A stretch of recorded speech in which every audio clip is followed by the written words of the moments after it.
and for this purpose there are aquaporins,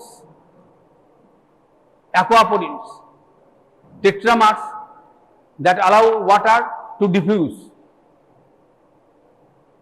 or follow the osmotic gradient, and in this way approximately 60 to 70%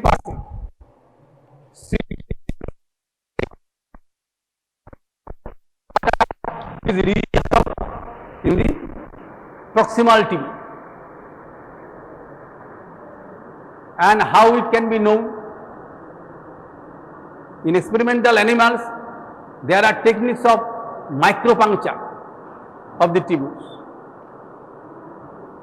Micropuncture. And by the tubular fluid inulin and plasma inulin ratio, you can have the understanding.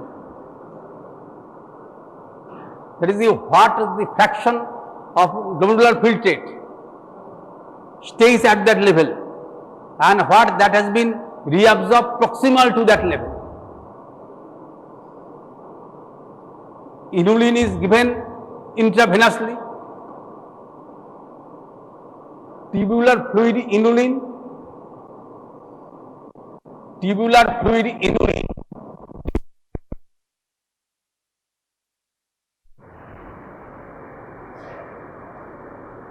and it is roughly 3:1 at the end of the proximal tube.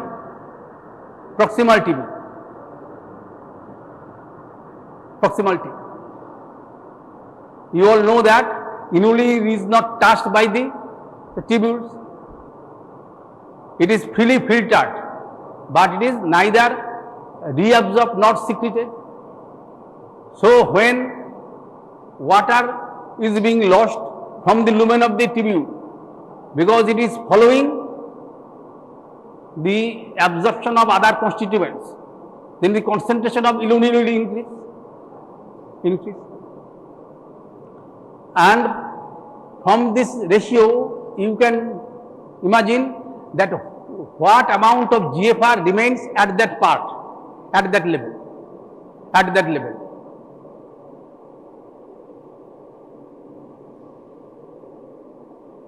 Beginning of the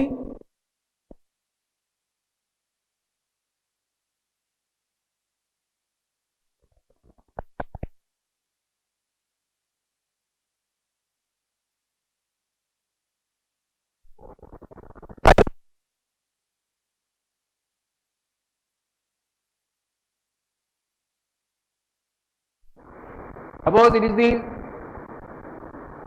beginning of the loop of Henle, and this ratio between tubular fluid inulin divided by plasma inulin is 3 in this position.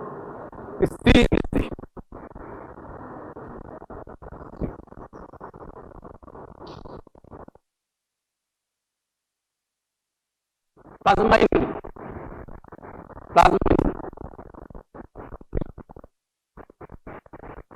So 1/3 of glomerular filtrate remains there, as inulin will not be touched.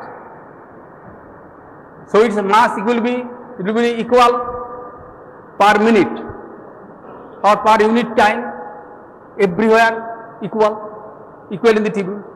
Clear? At the level of this bone mass capsule, it is the mass, it is equivalent to that of the GFR.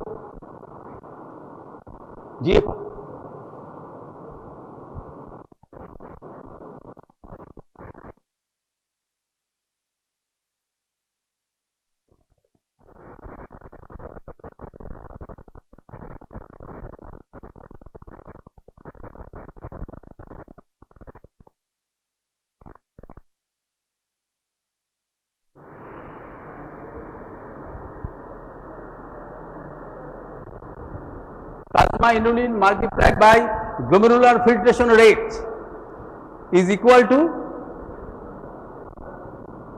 tubular fluid volume multiplied by tubular fluid inulin at this level.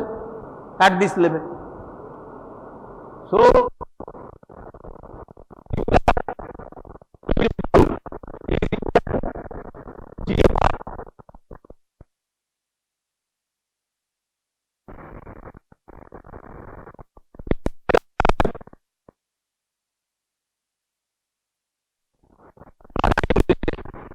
This ratio.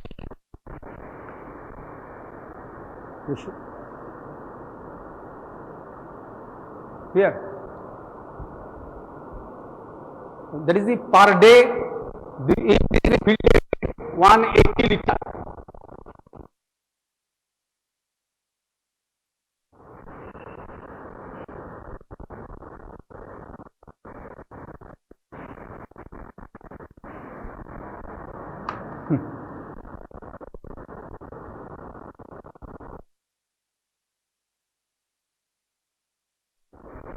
$60 liter per day.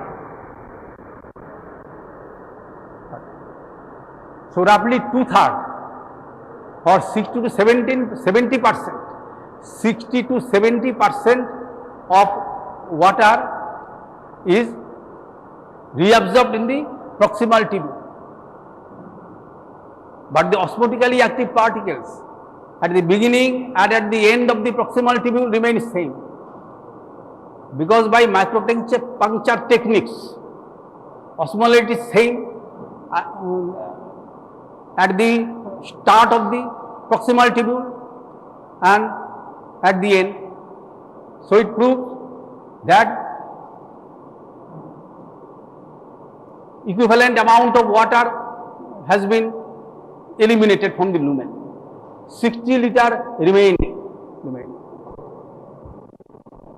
And from the proximal tubule, fluid then enters into the loop of Henle. It is a thin descending limb and is a thick ascending limb. And thin descending limb is highly permeable to water. In cortical nephron, thin ascending limb is almost absent. There is only thick ascending limb. Thick ascending limb.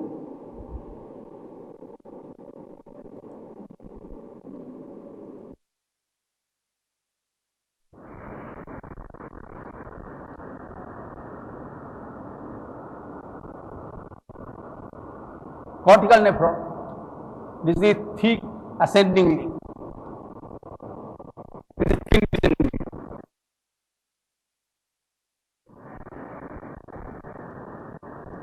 It is the interstitial space, whether in cortex or medulla, and it is highly permeable to water. And roughly 10%, normally 10% of the filtrate is reabsorbed at this position. 10% of the filtrate. In a normal condition, in normal individual, 10% of water is removed.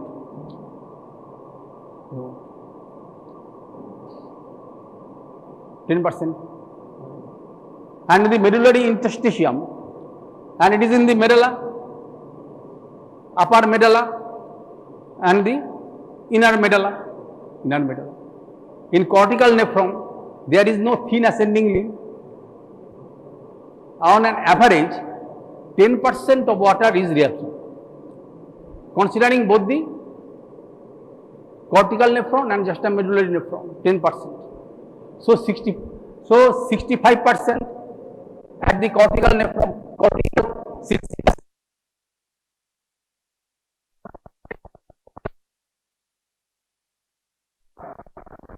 In the thin descending limb. So 75% is reabsorbed. But the thick ascending limb is almost impermeable to water. It is impermeable to water, but it is permeable actively to sodium ion, chloride ion and potassium ion. And as it is impermeable to water, but it is permeable to electrolytes, so the osmolality within its lumen goes down, and that of medullary interstitium increases, and there is a osmotic gradient. Suppose at the cortex it is 300 milliosmol per kg, and it is 600 milliosmol at this level, 600 milliosmol. in case of cortical nephron. Now in the distal tubule, and in the distal tubule, if this plus distal tubule is equal to 75 plus 5%, 80% is reabsorbed.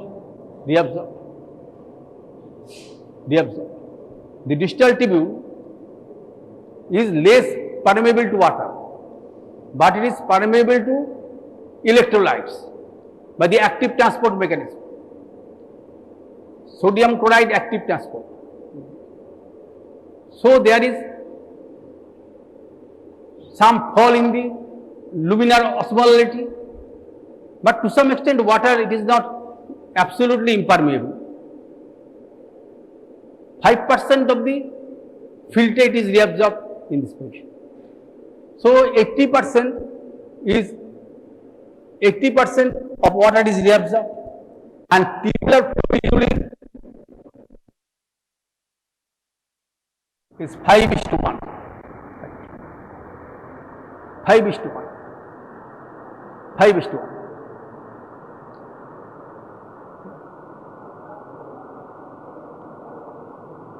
Now the distal tubules, they coalesce in the cortex with the other distal tubule to form the collecting tubule or collecting duct,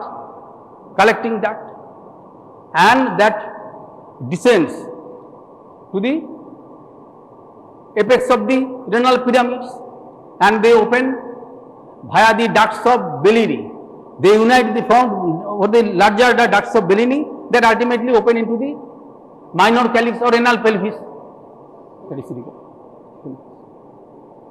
And fluid that is present in renal pelvis is not changed in composition and everything, and it will be eliminated in the urine as such. And in this condition, there is formation of scope of formation of concentrated urine and dilute urine. Kidney has both the capacity to dilute the concentration and concentrate it, and there must be minimum amount of volume of urine that is required to eliminate the redundant elements and also the waste products. In an average individual, suppose it takes a value of 700 milliosmol per day is to be eliminated. Milliosmol per day in health, and it includes redundant elements, that is sodium chloride, they are eliminated, that is not required to maintain the balance, that are eliminated. At the same time, the metabolic end products like urea, uric acid, creatinine, some secreted products like glucuronides of the steroids, secreted, 5-hydroxy-indolacetic acid, metabolite of serotonin, that are secreted. Total volume is that. It includes also hydrogen ion also, little in the free form, and so 700 milliosmol per day is to be eliminated.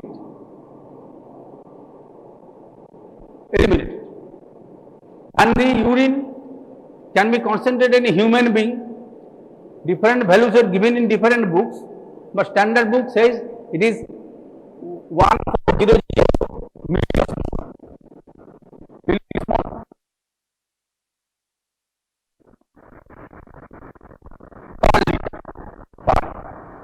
And maximum dilute is 30 milliosmol.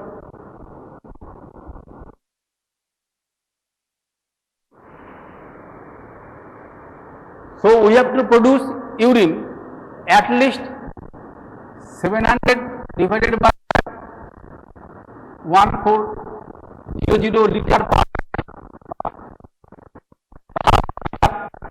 per day. Concentrated, maximally concentrated, to get rid of the waste products. On the other hand, when the urine is maximally dilute, then it is 700 divided by 30.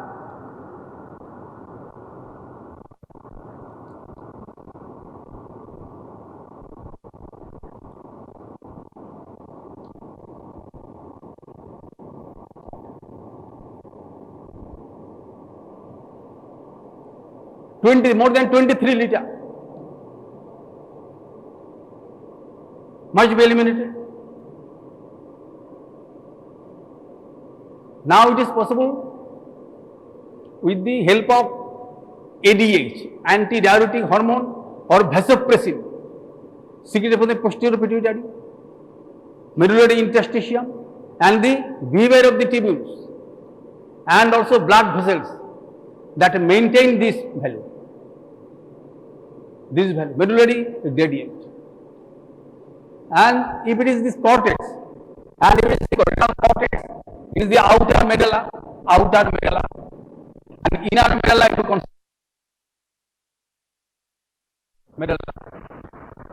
inner medulla, it is possible to have juxtamedullary nephrons 1200 or 1400 if you consider this, it is possible. 1400 you can write. When urine is maximally concentrated, with the help of ADH plus ADH is possible.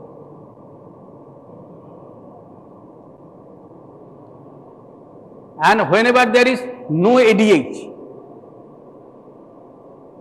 that is complete diabetes insipidus, or when an individual is taking plenty of water up to its maximum limit of dilution, then 23 liter is produced.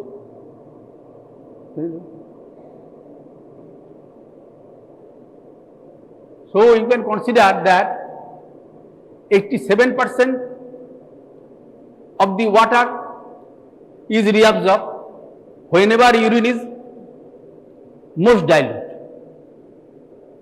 and the 99.7% of water is reabsorbed when it is maximum concentrated, if you consider these values.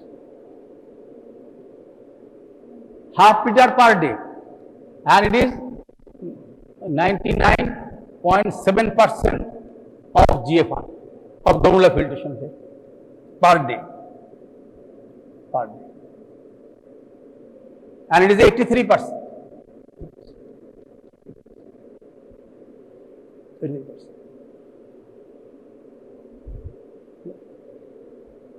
And this medullary gradient is produced, but initially we have to know what is going on. Whenever there is full form of ADH, full action of the ADH, when the individual is dehydrated, passing time without water, then there is increase in the osmolality, and from the hypothalamus they are secreted via the posterior pituitary, antidiuretic hormone or vasopressin, but they are secreted, and they have their effect, and in that condition 1400 milliosmol per day can be eliminated. That value per liter can be eliminated. Concentration is possible. Now this from the distal tubule, then they start the collecting tubule or collecting duct, and collecting duct in the cortex.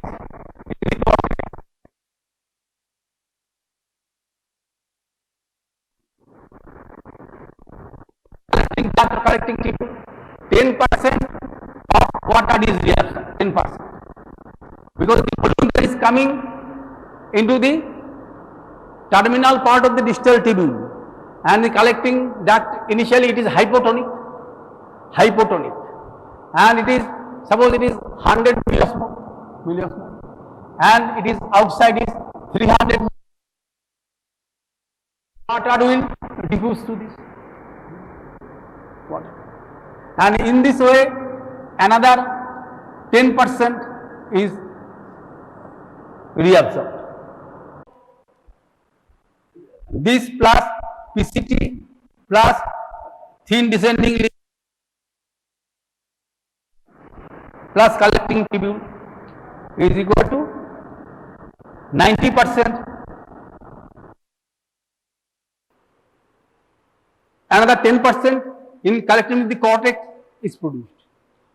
So 10% remains, 10% remains, and ultimately with the help of ADH, 90 collecting tubule, it is the cortical collecting tubule, and then up to this level 97.5, 97.3% is reabsorbed.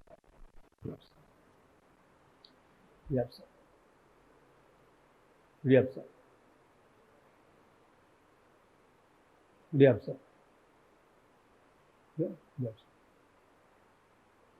97.3% is reabsorbed, and only 0.3% is eliminated. 0.3% of 180 per liter, 180 into 0.3%.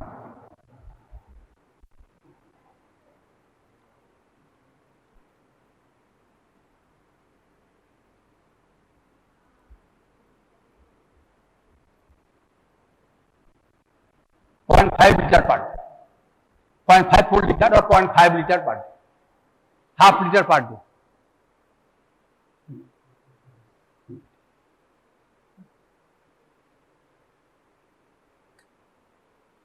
And antidiuretic hormone has important role in this case.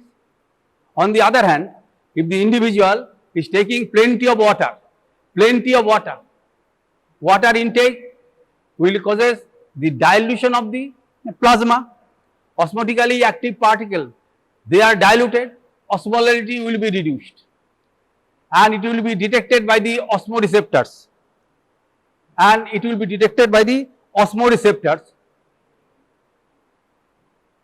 and then the ADH secretion will be less.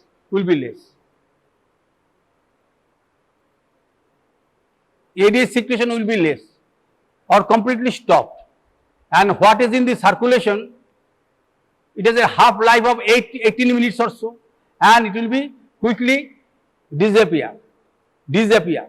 So from the level of the beginning of the cortical part up to till the end, there is no reabsorption is possible. Whatever may be the gradient, and gradient is also reduced. We will discuss. Now, in that case, if you consider that is this,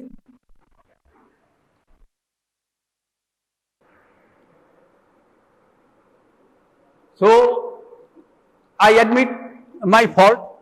That is the percentage of reabsorbed in the, I am repeating, percentage reabsorbed in the proximal tubule, 65%, 15% in the thin descending limb, 65 plus 15, 80%, 5% in the distal tubule. So it is the value of, that is the 85%, and 10% in the cortical collecting tubule, 95%. So from the remaining part of the cortical collecting tubule, 4.7% is reabsorbed when there is the formation of concentrated urine. Only 0.3% remains. Now, whenever there is excessive drinking and there is no action of the ADH, then what occurs? That is the fluid that is available beyond the distal tubule, that is the 15%. They are not reabsorbed beyond the distal tubule, that is the for collecting tubule or collecting duct, and it is dependent upon the antidiuretic hormone or vasopressin. So 15% of the fluid should not be reabsorbed. In spite of that, Sodium is reabsorbed in cortical collecting duct, outer medullary collecting duct, inner medullary collecting duct, and along with this, some amount of water is reabsorbed. 2% is reabsorbed, so 15% minus 2%. 13% of the water remains. 13% of the water remains, and 13% of the GFR you can calculate. That is 180.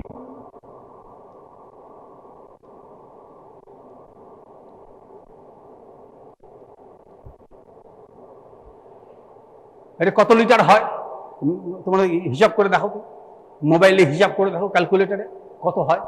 180 into 13/100 কত থাকে, calculator হিসাব করে দেখো। That value per day 180 multiplied by 13 divided by 100 কত হয়? 23.4. হ্যাঁ, very good.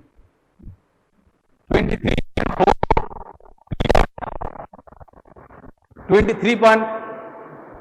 So it is this value, this value. This is eliminated. So it is the maximum diluting capacity. Diluting capacity. And for this per minute becomes, if this is per day,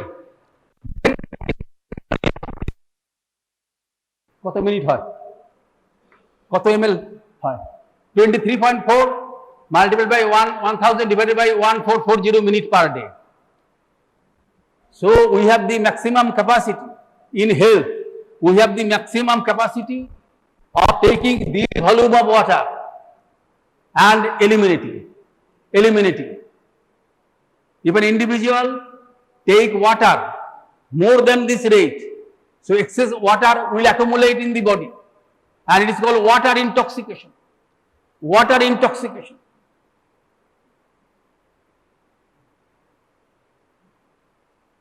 Water intoxication is dangerous, because if there is hypotonicity and it is spread all over the systems, and within the brain, water will enter into the cells and there will be swelling of the cells. Water can freely permeate the all biological membranes, and there will be swelling of the cells, and it is a problem of water intoxication. You are familiar with the term, the glucose fever. Glucose fever that is seen in hypocortisolism. Cortisol is responsible for proper elimination of water, timely elimination of water. And when an individual takes water more than this rate, and then excess amount will accumulate, and within the brain cells, then they will enter. There will be confusion, convulsion, coma, and even death due to affection of the vital neural centers. Water intoxication. So within this range, it is possible. It is possible. We can concentrate urine to half liter per day to eliminate this milliosmol per day that we have to excrete to remain in health. Suppose an individual, his metabolic products, including the redundant electrolytes, is 700 milliosmol, but the urine volume is less than half liter. So there will be accumulation. There will be excess accumulation in the body, and it is a condition of renal failure. Uremia will develop. Uremia, nitrogenous products will accumulate. So kidney has both the capacity of concentrating and diluting to the extent that our life is possible. Life is possible. And now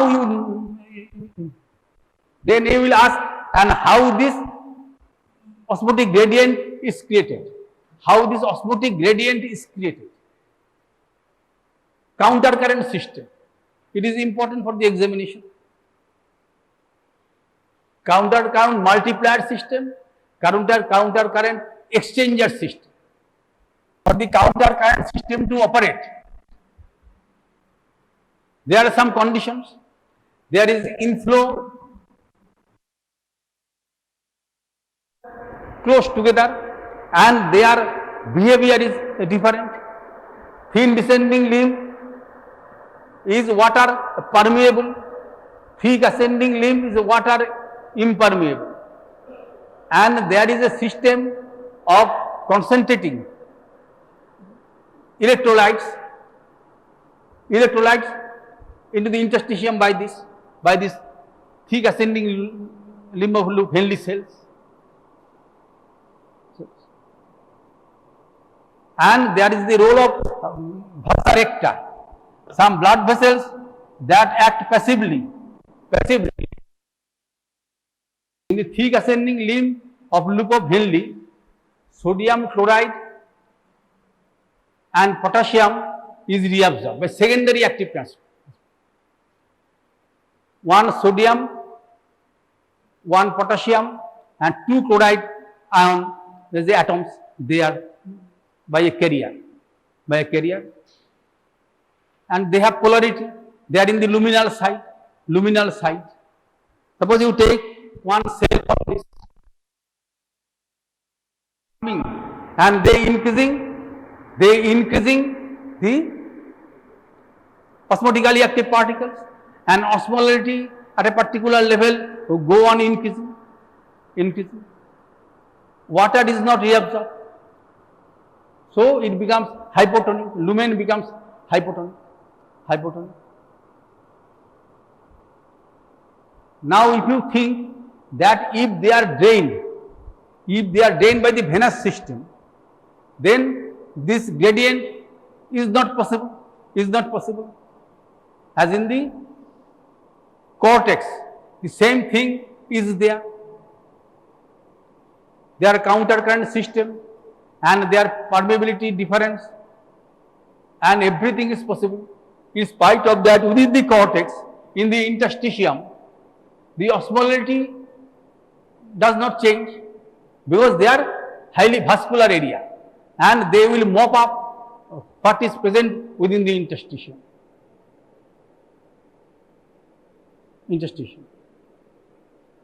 Cortex has a huge blood flow. Renal cortex has a huge blood flow of 5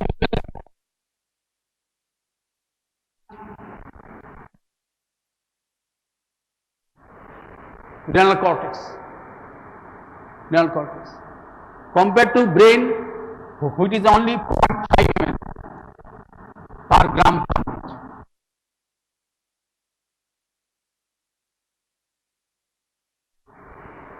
Huge blood flow, so it will drain away. In the outer medulla, it is 2.6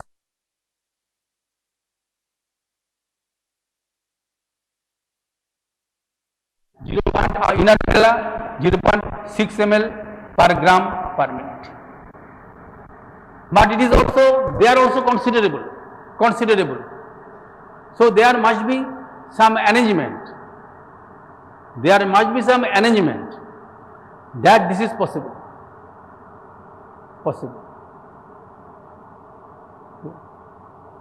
And there are this vasa recta, they are coming mostly from the juxtamedullary nephrons also. There are vasa recta, and they behave in such a way that they will causes the accumulation or maintenance of the gradient that is produced by the thick ascending limb of loop of Henle. And thick ascending limb of loop of Henle is counter current multiplier. They multiply a single horizontal level, it is called single effect, and when it distributed at different levels, then it is called counter-current multiplier system. Multiplier system. In the older text, they have this concept done with the help of example of physical chemistry or engineering in this way. But current editions, they have withdrawn these pictures, but I think it is easy to understand. Suppose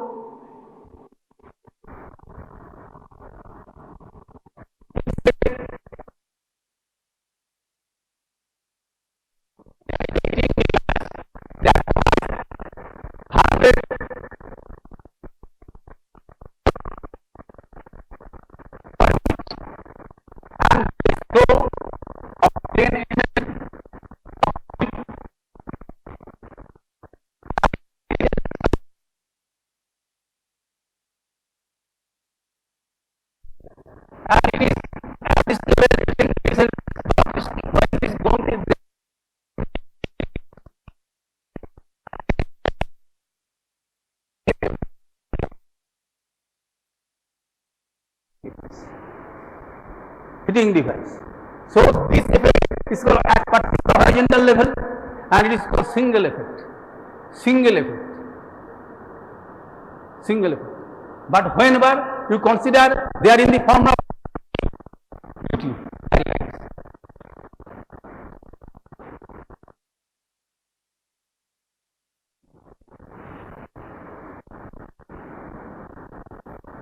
and by heating device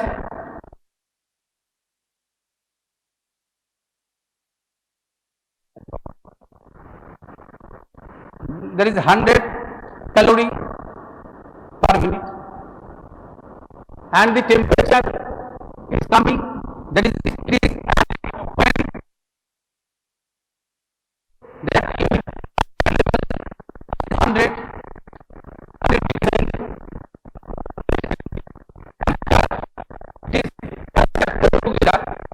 close together, figure simple.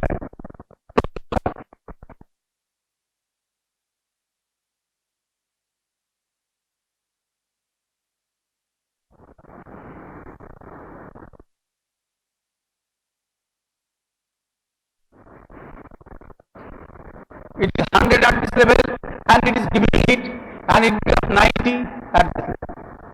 So at this level it is 90 degree, it is 80 degree, and in this way you are getting coming at 10 degree, it is 20 degree, and in this way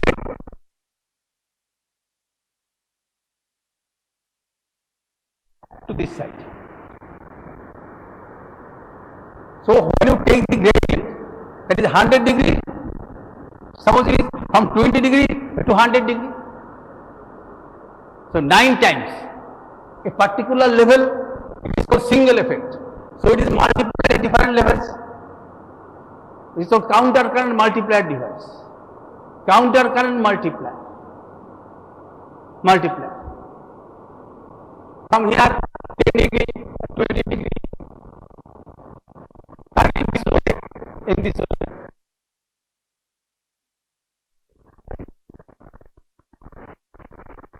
At a particular level 10 degree, but it is spread over a vertical length, it is multiplication at different units, and every horizontal unit is called single effect.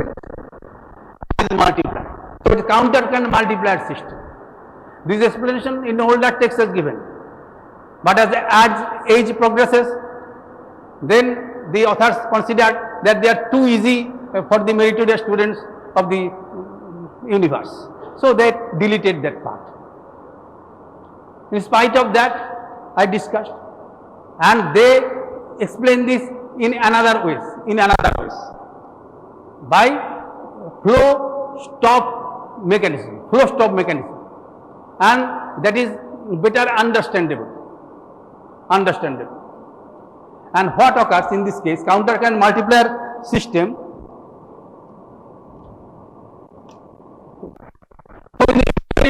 And the thin descending limb, then there is a gradient is developing, and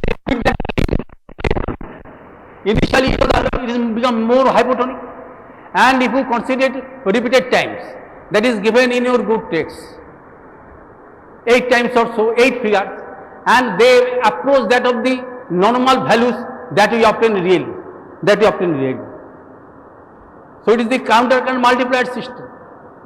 At a given level, suppose there is only 200 difference. But when we go to, in this case, then we will increase. And when it is continued, then it will go on increase. As we explained, the exchange of heat between two neighboring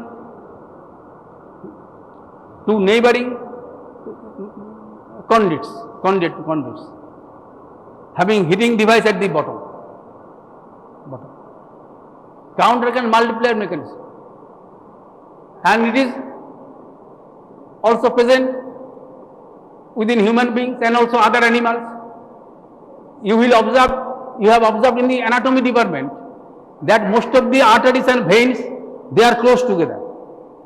In the limbs, you have observed most of the large arteries, veins, even in the smaller case, then they are anatomically close together. In the limbs, you consider. And the development is not without reason.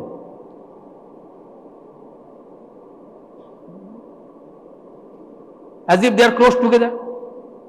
You can remember these arteries, femoral vein, femoral artery, they are close together. And in the distal part, in the limbs, these larger arteries and veins, they are close together. It is for some purpose. In animals and to some extent human beings also. Whenever we are exposed to cold weather, then the periphery becomes cold.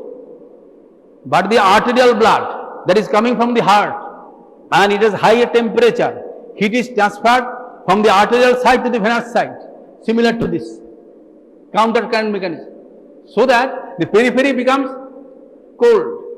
Their oxygen requirement is relatively less in that emergency situations. The idea so that the blood within our central part of the body, the heart and brain, and they remain relatively hot.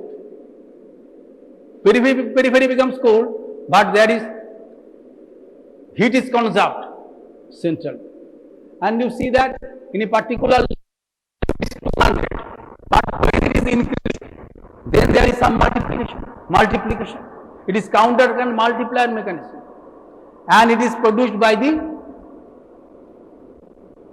thick ascending limb of loop of Henle.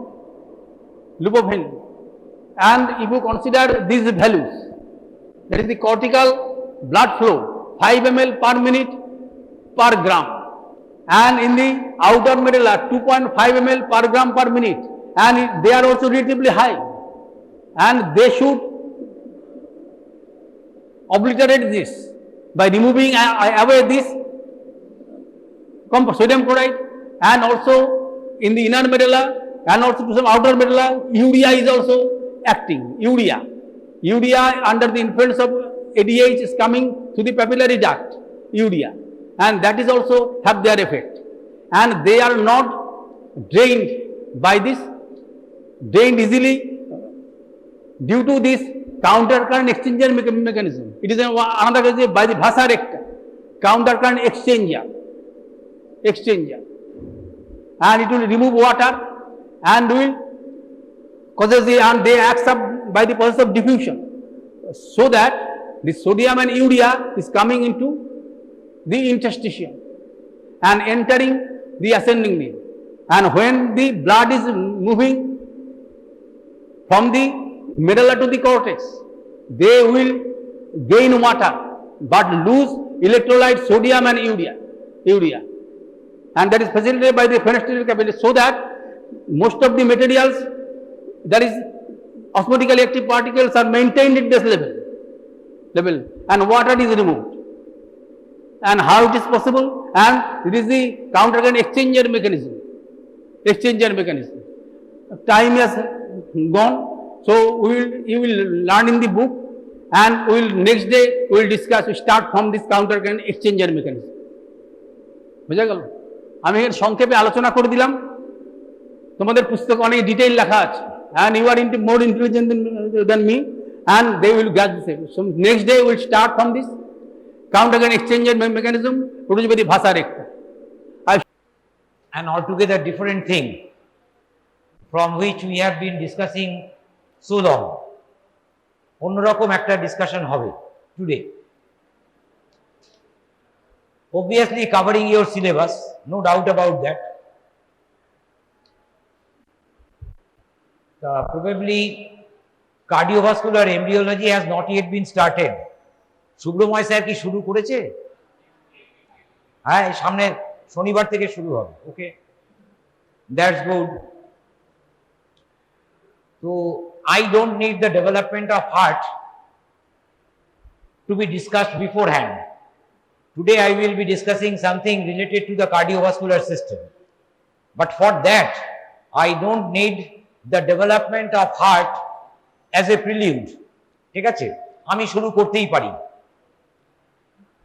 So I will be discussing about the development of the venous system. About the development of the venous system. Obviously, it is related to the heart because all the venous blood ultimately reach the heart. Therefore, without heart, no question of being the arterial system, venous system. That obviously the heart should be there, very much there, and the venous blood has to drain into the heart.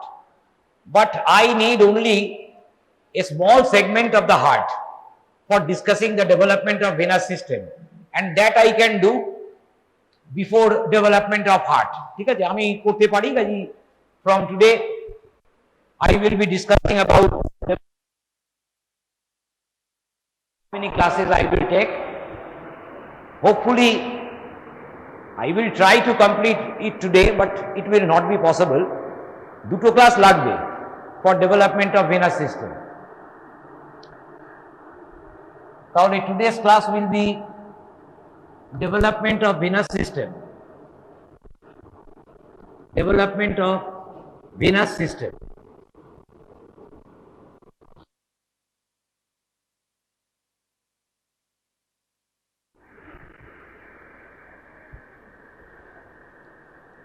To drain the venous blood in the embryo and early fetus. To drain the venous blood in the embryo and early fetus, meaning from the 4th week till the 12th week. From the 4th week till the 12th week, we find more or less 10 to 12th week, we find an altogether independent chamber connected to the heart that we don't find in adult anatomy. Adult anatomy we find only right and left atria, the right and left ventricles. These are the 4 chambers that you have seen in the adult heart. But during embryonic and early fetal life, meaning from the 4th week till the 10th or 12th week, there is another chamber in the heart, initially comparable in size to the other chambers. Later on, it undergoes regression because it will not be there altogether in adult heart. তাহলে gradually it will decrease in size. এটা নিয়ে বোঝার তো কিছু এমন কিছু কঠিন নয়। তাহলে initially it is an independent chamber, more or less resembling the size of the other chambers of the heart in the developing heart. But during the course of development, gradually it will regress in size. Now, what is that chamber? That chamber you have already seen in the adult heart. Now, can you tell me what could be that chamber that you have seen in the adult heart, obviously incorporated into some of the definitive chambers? Because in the adult heart, we will not find this chamber, যেটা নিয়ে আমি কথা বলছি, which is responsible for draining the embryonic and fetal blood. All the fetal blood drains really into that chamber. Now, in the adult heart, in which chamber we find the remnant of that? Please tell me. That is pretty easy. This sort of question you should answer. Now what is, বলো না, right atrium, ঠিক আছে, একটা ঠিক আছে, right atrium, তাহলে we will search for the remnant of that chamber in the right atrium of the heart. He is right, nowhere else. We will not search it, কারণ after all it is responsible for draining the venous blood. কাজে no question of looking for this in the ventricles. তাহলে either I have to look into the right atrium or the left atrium. Now left atrium is responsible for draining the oxygenated blood, and I am telling you about the venous blood, deoxygenated. কাজে no question, মানে এইভাবে eliminate করতে করতে যেতে হয়। আমি একটা যদি এমসিকিউ তোমাকে পরীক্ষায় দিই, তাহলে আকাশ থেকে পড়ার তো কিছু নেই, বুঝেছো? No question of finding this remnant in the left atrium, because left atrium is responsible for draining oxygenated blood from the lungs. তাহলে I have to search for this thing in the right atrium. Now you have seen the interior of the right atrium. Your teachers have drawn beautiful diagrams over in the board, and hopefully they have shown you this part. Now tell me, only attending the class and looking at me, I am not Amitabh Bachchan, Shah Rukh Khan, will not help. আমার দিকে তাকিয়ে থেকে বসে থেকে তো কোনো লাভ নেই ভাই, পড়তে হবে। বলো, স্যারেরা পড়িয়েছেন তো? সব স্যার বলেছেন, স্যার বা ম্যাডাম ডেফিনেটলি বলেছেন। Which element in the right atrium represents this chamber? তুই বলবে স্যার আপনি তো পুরোটাই ধন্দে রাখছেন, চেম্বারটাই বলছেন না, তো চেম্বারটা বলবো কেন? In the posterior wall of the right atrium, you have seen posterolateral wall of the right atrium, there is a smooth component being called as the sinus venerum. In the sinus venerum segment, we find the large orifice of the inferior vena cava, large orifice of superior vena cava. We find similarly a small orifice guarding the opening or representing the opening of the coronary sinus. That part is being called as sinus venerum. তাহলে সেটা তো দেখেছো। তাহলে interior of right atrium commonly asked question in university exam, তা তুমি তো কিছুই লিখতে পারবে না। 15 marks, interior of right atrium plus development, source of development of the different things that we find when we look into the interior of the right atrium. 15 marks question থাকবে। তাহলে looking into the interior of the right atrium, we find the orifices of these three veins, superior vena cava, inferior vena cava, coronary sinus, and that part is smooth, being called as sinus venerum. Why it is called as sinus venerum? Because it is nothing but the incorporated part of the chamber about which I am telling. ঠিক আছে, I will be discussing about that chamber. The name of that chamber is nothing but, very easy to remember, sinus venerum.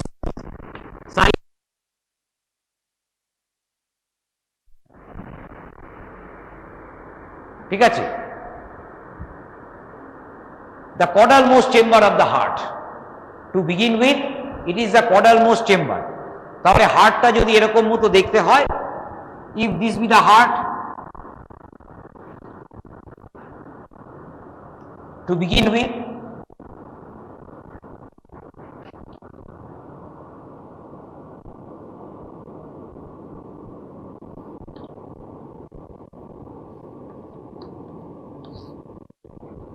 এই জায়গা দুটো আমি open করে রেখেছি, ইচ্ছে করে রেখেছি।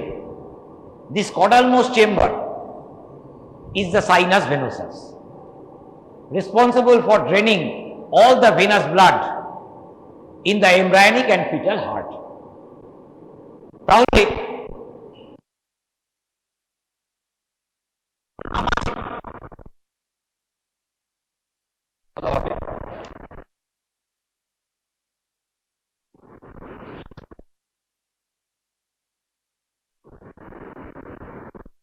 মোরাললেস এরকম থাকে heart.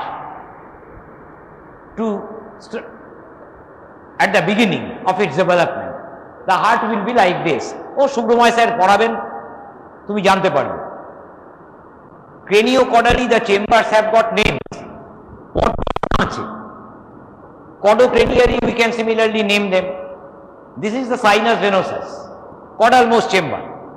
Then we find this chamber. This is the primitive atrium. Primitive atrium, separate from the sinus venosus. This is the primitive ventricle, and this is the bulbus cordis. This is the bulbus cordis. ঠিক আছে?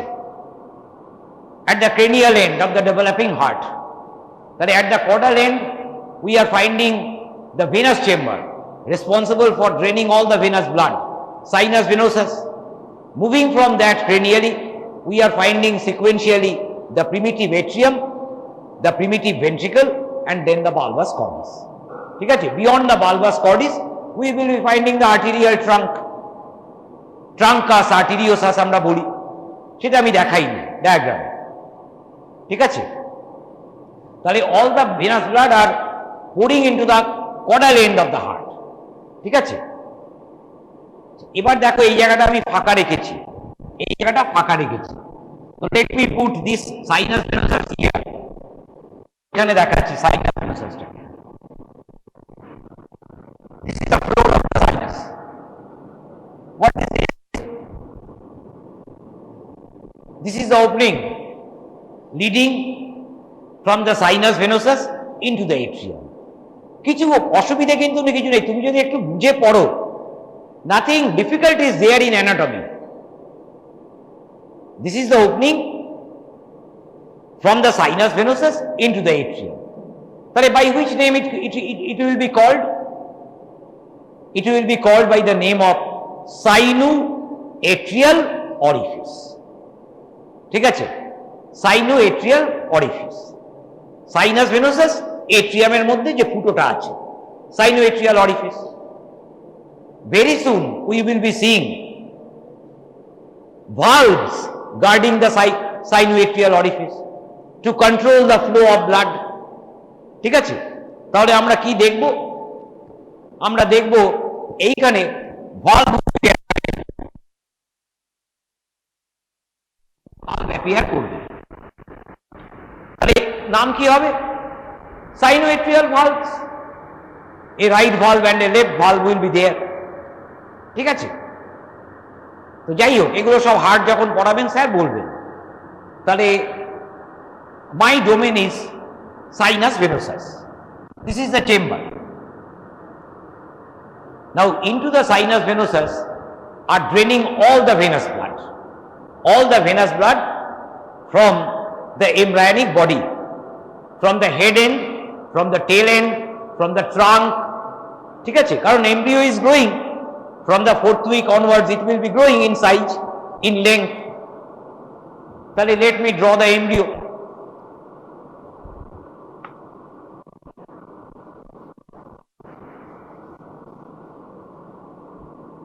I am drawing the embryo in lateral profile.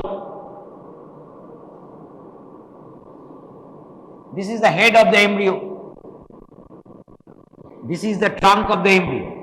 This is the trunk of the embryo. This is the tail end of the embryo.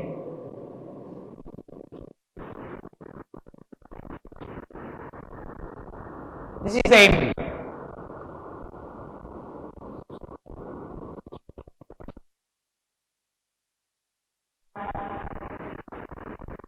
This is the lower limb part. এরকম যখন আপার limb part, lower limb part দেখাচ্ছি, তার মানে more or less the embryo attains. The embryo is in the 5th week of development. 5th week এ চলে গেছে। ঠিক আছে? embryo এইরকম আছে, আপার limb part, lower limb part.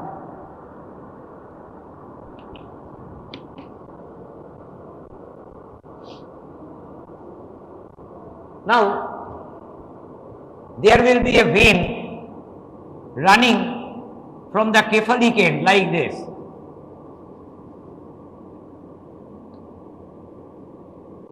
ঠিক আছে? And there will be a vein running from the caudal end like this.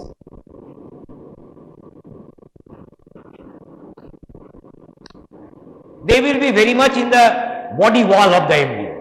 সারফেসে তো থাকবে না, বডি ওয়ালে থাকবে, ঠিক আছে।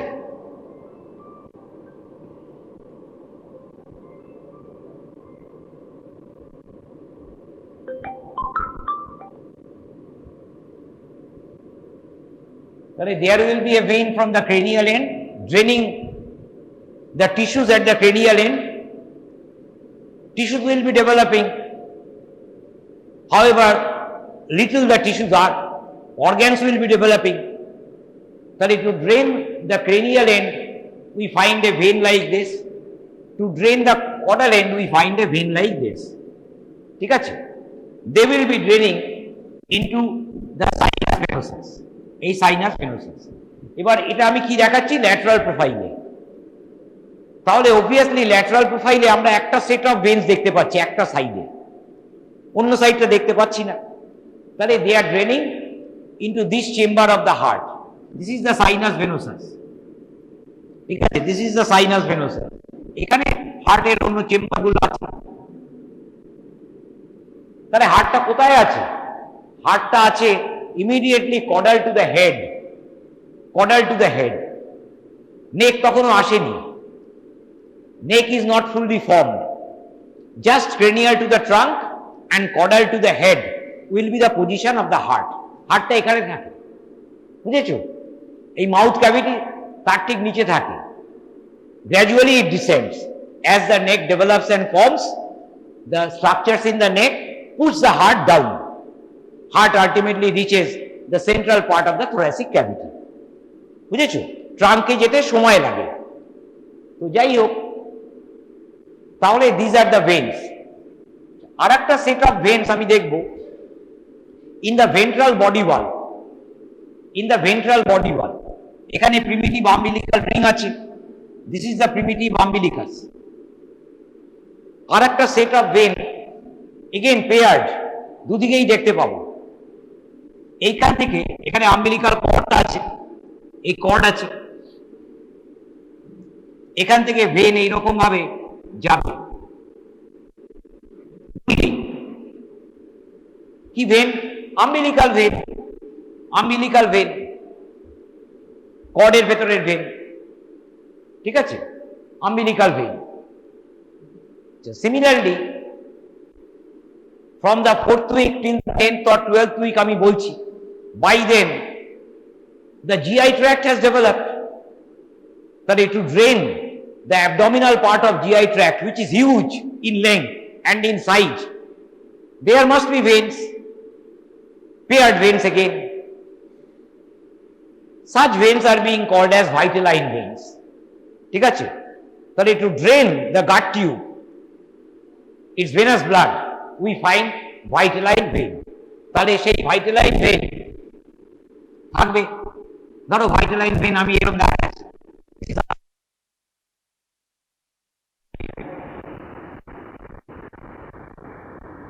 এটা কার্ডিনাল ভেন, এটা কার্ডিনাল সিস্টেম, এটা কার্ডিনাল সিস্টেম। তাহলে all this venous blood will be delivered into the sinus venosus, ঠিক আছে। তাহলে your prime duty is to remember the names of these veins, যেগুলো আমি এইমাত্র বললাম। তাহলে there are 3 systems, all the systems are paired, all the systems are paired. The 3 systems are a pair of cardinal system, a pair of vitelline system and a pair of umbilical system. তাহলে কি দাঁড়ালো? cardinal veins, paired cardinal veins, paired cardinal veins. এই কার্ডিনালটা অবাক হওয়ার কিছু নেই, এখানে কেউ খ্রিস্টান নেই। খ্রিস্টান থাকলে জানতো যে ওদের যে প্রিস্টহুড আছে, ঠিক আছে, ক্যাথলিক আর প্রোটেস্ট্যান্ট চার্চ, যেরকম চার্চই হোক না কেন, যে প্রিস্টহুড আছে না, সেখানে একটা সেট অফ প্রিস্ট বেশ উঁচু ধরে, তাদের কার্ডিনালস বলে। তাহলে এই ভেন্স দুটো ভীষণ important, paired right and left, being called as cardinal veins. They are responsible for draining initially the body wall tissues and then the organs, cardinal system. তাহলে পেয়ার্ড কার্ডিনাল ভেন্স আছে। Paired vitalized abdominal part of GI tract, very important। তার কারণ GI tract থেকেই liver, pancreas এই দুটো important organ develop করে। GI ট্র্যাক্টের জন্যই আমরা বেঁচে আছি, খাচ্ছি, হজম করছি, অ্যাবজর্ব করছি, বুঝেছো? কাজে জিআই ট্র্যাক্ট ভেরি ইম্পর্টেন্ট, সেই জন্য পেয়ার্ড ভাইটালাইন ভেন্স আছে to drain the tissues of the GI tract, abdominal part of the GI. Of the three sets of veins, it is the umbilical veins paired which is responsible for the development and growth of the embryo and fetus. Bhavu, veins, these are responsible for the growth and development of the fetus, because it is the umbilical veins which will nourish the fetus with nutrients, ঠিক আছে, with nutrients and oxygen। পেটের ভেতরে embryo আর ফিটাসটা তো খাচ্ছে না রে বাবা, ওর সব অর্গান ডেভেলপ করে গেছে যাতে করে ও ভবিষ্যতে খুঁটে খেতে পারে পোস্টনেটালি, বুঝেছো? জন্মাবার পরে যাতে খুঁটে খেতে পারে। জেস্টেশন পিরিয়ড তো অ্যানিমাল টু অ্যানিমাল ভ্যারি করে, ফিশে একরকম হবে, বার্ডসে একরকম হবে, অ্যাম্ফিবিয়ায় একরকম হবে। মানুষের বাচ্চাটা 2.5-3 কেজি হয় বলে ওটাকে মোরাললেস অনেকদিন রাখতে হয় যাতে করে ও খুঁটে খেতে পারে পরে, বুঝেছো? তাহলে ওয়াইল ইন দ্য ইউটেরো, ইন্ট্রাইউট্রাইন লাইফে তো বাচ্চাটা কিছু খাচ্ছে না, তাহলে খাবার কোত্থেকে পাচ্ছে? From the mother. অক্সিজেন কোত্থেকে পাচ্ছে? লাঙে তো আর অক্সিজেন আসছে না। Everything is provided by the umbilical veins, বুঝেছো? পেয়ার্ড umbilical veins ভীষণ important. umbilical vein, umbilical artery, তুমি অ্যাডাল্ট অ্যানাটমিতে কিছু পাচ্ছ না, অনলি ভেস্টিজ, কিন্তু very important role they play in your intrauterine life. ওরা ছাড়া বাঁচবো না রে ভাই, ফিটাসটা বাঁচবেই না। তাহলে পেয়ার্ড umbilical veins। তাহলে all these veins or will pour their blood into the sinus venosus, ঠিক আছে? তাহলে ভেনগুলোর নাম মনে রাখা সব থেকে আগে। আচ্ছা, পেয়ার্ড কার্ডিনাল ভেন্স আমরা বলছি। কার্ডিনাল ভেন আমি কি দেখালাম? এইখানে একটা দেখালাম ক্রেনিয়াল পার্ট অফ দ্য বডিতে, কডাল পার্ট অফ দ্য বডিতে দেখালাম। তাহলে দুটো সেগমেন্ট দেখিয়েছি। তাহলে the cranial part, this part, it is being called as the anterior cardinal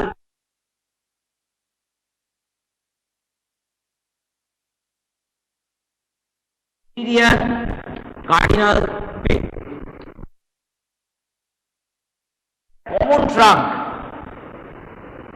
that is being formed, the common trunk that is being formed by the union of these two, it is being called as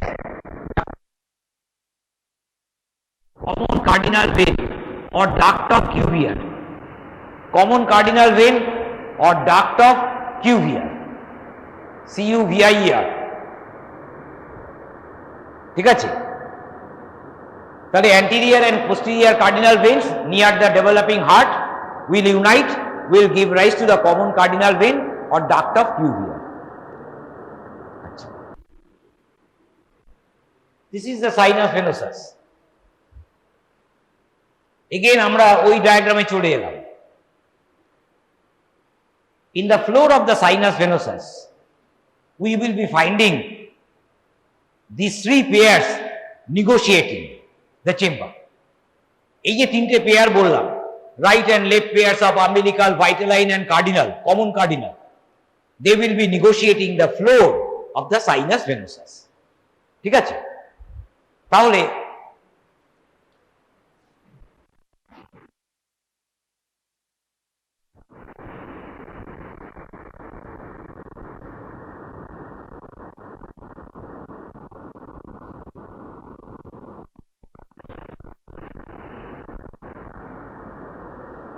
দেখো তিনটে করে দিয়েছি। দুদিকেই তিনটে। তাহলে this is the common cardinal vein, common cardinal vein, right? This is the left, this is right. এটা common cardinal vein, right, মনে রাখবে, right common cardinal vein. This is the right vitelline vein, vitelline vein, and this is the right umbilical vein, right umbilical vein.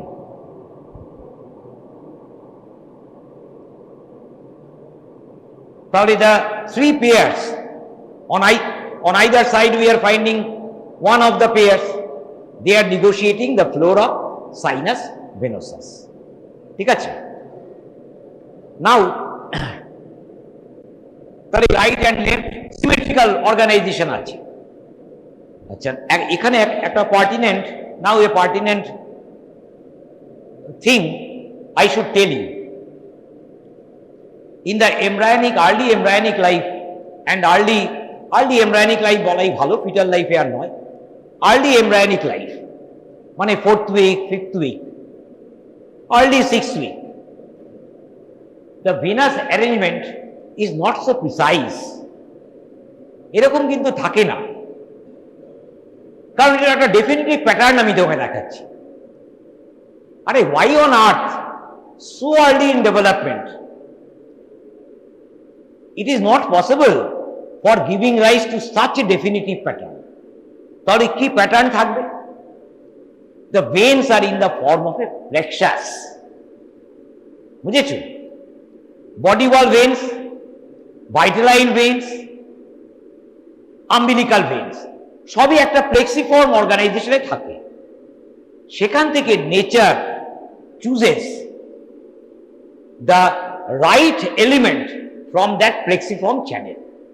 যে plexiform চ্যানেলটা আছে সেখান থেকে the right element, shortest, right element মানে shortest and direct route to the heart. মানে ধরো এরকম একটা চ্যানেল, এরকম একটা চ্যানেল আছে, এরকম একটা প্লেক্সিফর্ম অর্গানাইজেশন আছে, এরকম একটা প্লেক্সিফর্ম অর্গানাইজেশন আছে, ক্যাপিলারি টিস্যুসের মধ্যে, ক্যাপিলারি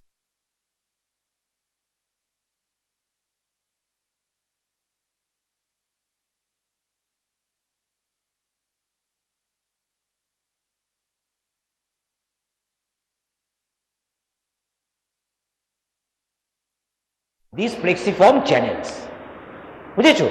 প্লেক্সাস দিয়ে তো আর আলটিমেটলি লাইফ সাস্টেন করা যাবে না, বুঝেছো? তাহলে ইনিশিয়ালি কিন্তু all the veins are organized in a plexiform network. From there this direct channels gradually develop, ঠিক আছে, as the embryo grew older. আচ্ছা, তাহলে এইটা মনে রাখতে হবে। এইবার তুমি চলে এসো, আমরা অ্যাডাল্ট হার্টে to drain all the venous blood তিনটেই মাত্র জিনিস পাই, superior vena cava, inferior vena cava, coronary sinus, আর তো কিছু নেই। These are the three elements which are draining the venous blood into the right atrium of the heart. আমরা এখানে কটা পেলাম? 6টা। তাহলে এই 6টা থেকে আমাকে 3টে বানাতে হবে, তাই তো? Finally from this 6, 3 on either side, and all the venous blood are draining into the right atrium. Left atrium is meant for draining the oxygenated blood, ঠিক আছে? তাহলে নেচার কি করে দিয়েছে? দুটো এট্রিয়াম রেখেছে, one for dealing with deoxygenated blood, the other for dealing with oxygenated blood, ঠিক আছে? নেচার কি প্রথমে জানতো? মোটেই জানতো না। তার কারণ development proceeds following the evolutionary footprint. কাজে ইভলিউশনারি ফুটপ্রিন্ট মানে দ্য আর্লিয়েস্ট ভার্টিব্রেট ফিশ। ফিশে একটা কমন এট্রিয়াল চেম্বার থাকে, কমন অরিকুলার চেম্বার থাকে, কমন ভেন্ট্রিকুলার চেম্বার থাকে। কাজেই তোমার শরীরে কি দেওয়া হয়েছে? প্রথমে তোমার যে হার্টটা, এমব্রায়োনিক হার্টটা, 4th উইক 5th উইকে, it will be like the fish heart, common atrial chamber, common ventricular chamber, পালভাস কর্ড, সব single chamber, sinus venosus single chamber. কাজেই pattern of development or progress of development follows the evolutionary and genetic footprint. বুঝেছো? আচ্ছা, তাহলে nature জানে না যে আলটিমেটলি আমি রাইট হার্ট লেফট হার্ট করব, সেই জন্য নেচার কি করছে? bilaterally symmetrical human body, final human body more or less bilaterally symmetrical, তাহলে paired veins রেখেছে। কিন্তু ultimately in adult anatomy we find only 3 veins draining into the right side of the heart. তাহলে some of these 6 veins must disappear as the embryo grew older.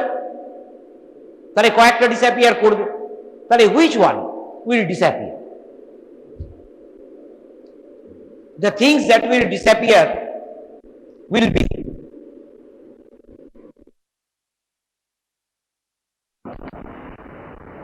দেখো, right সাইডের একটা disappear করে যাবে, the right umbilical vein, it will disappear. Right umbilical vein, it is on the right side. All the venous blood is draining into the right atrium of the heart, but the right umbilical vein disappears. Why? Why? Because of these 3 veins, nature selects the right umbilical vein. Can left umbilical vein? Because nature is selecting these 2 veins on the right side. এই দুটো ভেনকে কিন্তু রাখবে, complete রাখুক বা part রাখুক। It cannot afford to keep another right sided vein. Why? Why? তার কারণ heart lies immediately cranial to the diaphragm, and immediately caudal to the diaphragm lies the huge liver. It cannot afford all the 3 veins, কারণ আমরা জানি ultimately the right lobe will be the larger one. কাজেই nature has got no other option but to obliterate the right umbilical vein early in development. তাহলে right umbilical vein-টা চলে যায়। On the left side, these 2 will be there. On the left side, the left common vein is a much reduced channel. It will be a much reduced channel in adult anatomy. It will be a much reduced channel in adult anatomy. ঠিক আছে? This left vitelline vein, it disappears. It disappears. This remains left umbilical vein. ঠিক আছে? তাহলে what we are finding as development proceeds in the heart, in the arterial system and in the venous system, we are finding these 3 দেখাচ্ছি, বলছি আমি,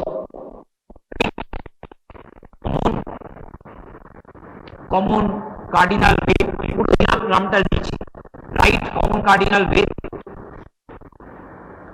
right vitelline vein, আর left umbilical vein. These 3 veins আমরা পাচ্ছি draining into the sinus venosus. But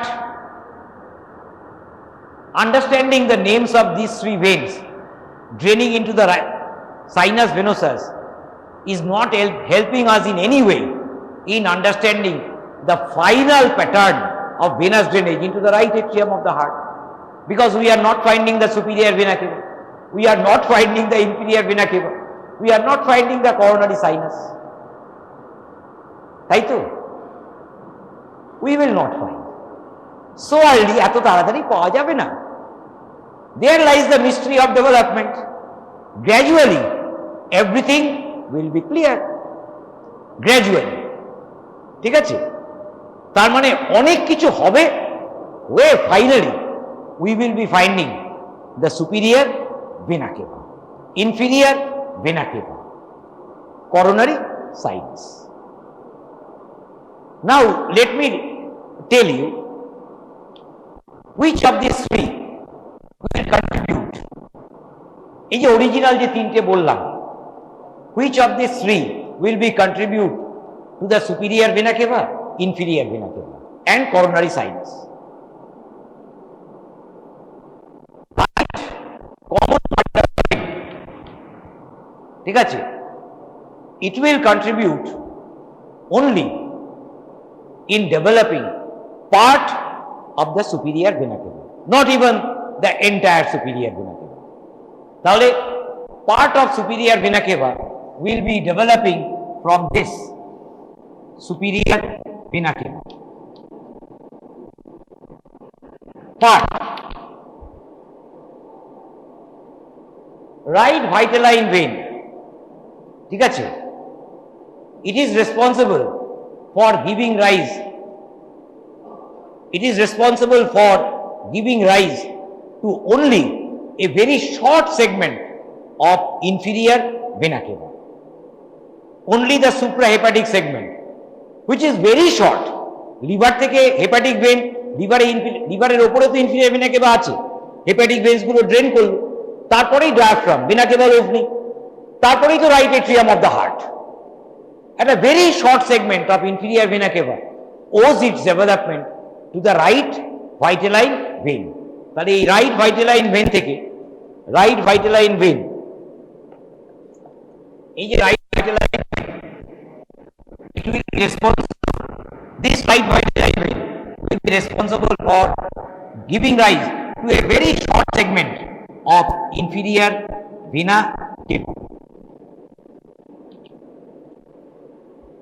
Left umbilical vein, it will be there throughout embryonic and fetal life till birth, because it is the conduit through which everything from the mother is delivered to the fetus for its nourishment, for its survival. Left umbilical vein আছে, but it will not contribute to the superior vena cava or inferior. Superior vena cava, inferior vena cava কিন্তু তৈরি করছে না, but it will be discharging its blood into either of the vena cava. দিতেই হবে, নইলে রক্তটা পৌঁছবে কি করে? That will be clear as we continue discussing the development of the veins. সবই ক্লিয়ার হবে। What about the coronary sinus? From where it develops? The vein, the venous channel ultimately responsible for draining most of the cardiac tissue, deoxygenated blood. Coronary sinus will be developing from the sinus venosus itself. এই sinus venosus থেকেই তৈরি হয়। তুমি বলবে sir এটা আবার কি বাজে কথা, আপনি না বড্ড বাজে কথা বলেন। আপনি বললেন সাইনাস ভেনোসাসের রেমন্যান্ট, আমি দেখবো sinus venarum of the right atrium, আবার বলছেন সাইনাস ভেনোসাসই ডেভেলপ করবে সাইনাস ভেনোসাস থেকে। Yes, both are true. Sinus venerum is in the right atrium of the heart. Coronary sinus is from the sinus venosus. How could it be possible? As more and more blood, দেখো superior vena cava right common cardinal vein বলেছি, inferior vena cava terminal segment, liver থেকে heart right ভাইটালাইন vein বলেছি, ঠিক আছে। Either of these two will be negotiating with the left umbilical vein to give everything, to receive everything from the mother, ঠিক আছে। তাহলে most of the venous blood will be poured into the right side of the sinus venosus, তাহলে very soon sinus venosus will be giving rise to two horns, a much larger right horn and a much smaller left horn. দেখো আমি দেখিয়ে দিচ্ছি ছবিতে কিরকম হবে।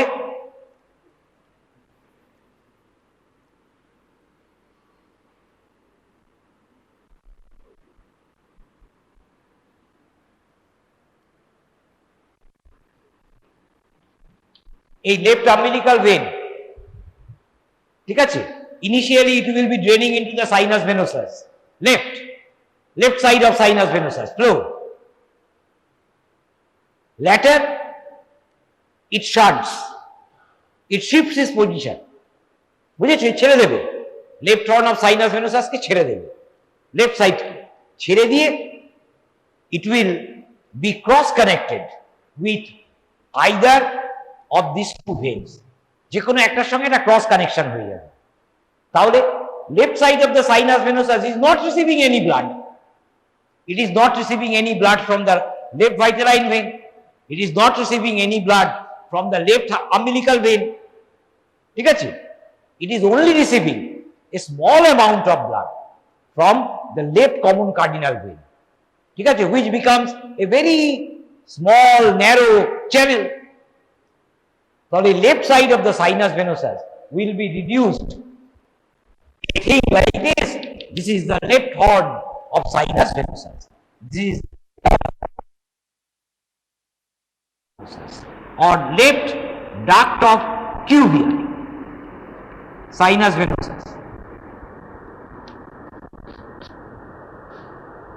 left duct of Cuvier,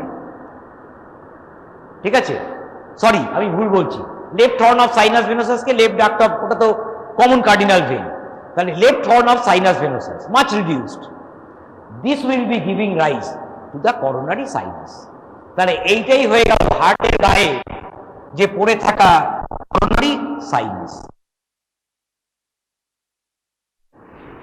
আর এইটা কি, এটা একটা vein draining into the coronary sinus. তো এই রহস্য এখনো আমি উন্মোচন করব না, সময় এলে বলবো, বুঝেছো। এটা একটা এমনই ভেন যেটা তুমি অ্যাডাল্ট অ্যানাটমিতে পড়ো না। মজা হচ্ছে, আমাদের মজা মানে আমরা যারা অ্যানাটমির টিচার, আমাদের মজা হচ্ছে যে মাঝে মাঝে ডেভেলপমেন্ট আর অ্যাডাল্ট অ্যানাটমি গ্রেটলি একেবারে ম্যাচ করে না, এবং আমরা সেই জায়গাটাই ছেলেকে আউট করি। তুমি করোনারি সাইনাসের ইম্পর্টেন্ট ট্রিবিউটারিজ তোমাকে আমি জিজ্ঞেস করতে পারি ভাইবা বা পরীক্ষায়, শর্ট নোট এলো করোনারি সাইনাস 5 নম্বর 4 নম্বর, তুমি লিখলে great cardiac vein, middle cardiac vein, small cardiac vein, অমুক তুসুক সব লিখলে, but you have missed the oblique vein of the left atrium. বাস, আমার মতো টিচার যে জানে সাবজেক্ট, হাফ নম্বর কেটে দেবো। ট্রিবিউটারিজের জন্য যে নম্বরটা আছে, ধরো 5-এর ভেতরে 2 আছে ফর নেমিং দ্য ট্রিবিউটারি, আমি তোমাকে 1 দেবো, তুমি চ্যালেঞ্জ করতে পারো পরে, কিন্তু কেউ আমি যা নম্বর দেবো বাড়াতে পারবো না, কারণ আমার কাছে যুক্তি আছে তো। কারণ oblique vein of the left atrium represents the left duct of Cuvier, much reduced in size, left common cardinal ভেনকে রিপ্রেজেন্ট করে, কাজে ওর ডেভেলপমেন্টাল ইম্পর্টেন্স আছে, কাজে 50% নম্বর আমি কেটে দেবো, বুঝেছো। তাহলে এইটা হচ্ছে oblique vein of left atrium. এইটার নাম যদি না পড়ে থাকো, তোমরা কিছুই পড়োনি, তো যাই হোক, করোনারি সাইনাসের যে কার্ডিয়াক ভেন্স গুলো আছে, এরপরে অবলিক ভেন অফ লেফট এট্রিয়ামটা অবশ্যই পড়বে। পোস্টেরিয়ার ভেন অফ লেফট ভেন্ট্রিকলও একটা আছে ট্রিবিউটারি, কিন্তু অবলিক ভেন অফ লেফট এট্রিয়ামটা ভীষণ ইম্পর্টেন্ট, ডেভেলপমেন্টাল ইম্পর্টেন্স, কারণ it develops from the left duct of Cuvier, left common cardinal vein, ঠিক আছে।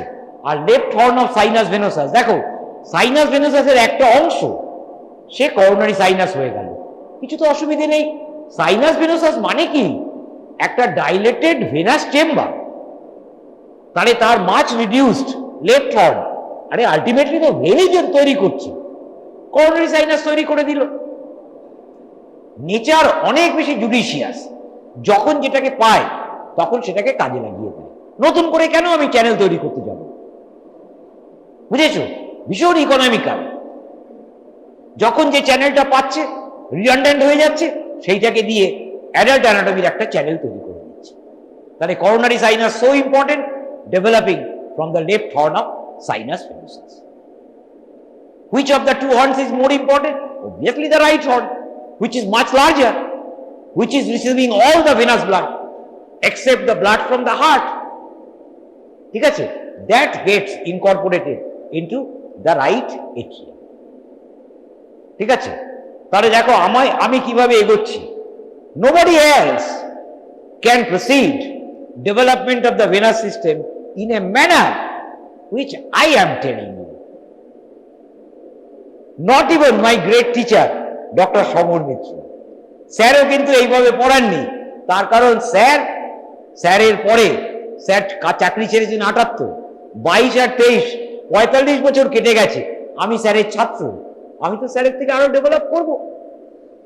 তবেই তো I should paying homage to my esteem teacher. বুঝেছো?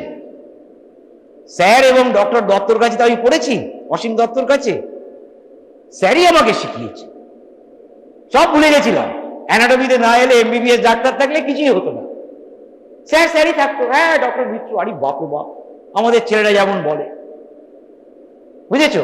কিন্তু আমি স্যারকে রিয়েল হোমেজ, রেসপেক্ট কেবলমাত্র কে করতে পারে? যে অ্যানাটমি টিচার হবে। ঠিক আছে? তাহলে এটা আমি ফালতু কথা বললাম, যাই হোক, মানে স্যারকে রেসপেক্ট দিলাম। তা আমি তোমাকে বলছি ইন দিস ওয়ে অ্যাপ্রোচ করতে হয়, তাহলে জিনিসটা সহজ হয়। ঠিক আছে? তাহলে দেখো আমি part of superior vena cava, part of inferior vena cava করে দিয়েছি, করোনারি সাইনাস পুরোটাই করে দিয়েছি। From here on I will be delving deep into the development of the venous system. ঠিক আছে? এইবার let me proceed first with the superior vena cava. It is much easier. যা সময় আছে, সময় নেই, 2 মিনিট। ঠিক আছে? But still superior vena cava I can complete, easier আছে। But inferior vena cava very difficult, very difficult. Head, neck, upper limb, superior vena cava. ভাবো, ব্রেনের থেকে রক্ত পাচ্ছে, কিন্তু ডেভেলপমেন্টাল পার্সপেক্টিভে কিন্তু ইনফিরিয়র ভেনা কেভা ভীষণ কঠিন, ভীষণ কঠিন। আমাকে আরো অনেক ভেন বাজারে আনতে হবে, তবে গিয়ে আমি ইনফিরিয়র ভেনা কেভা তৈরি করতে পারবো। বুঝেছো? যে ভেনগুলোর নাম এখনো পর্যন্ত আমি কিচ্ছু বলিনি, সেই ভেনগুলোকে আমাকে আনতে হবে in the picture. Then I can deduct from there the development of inferior vena cava. যাই হোক, so let me talk about the superior vena cava.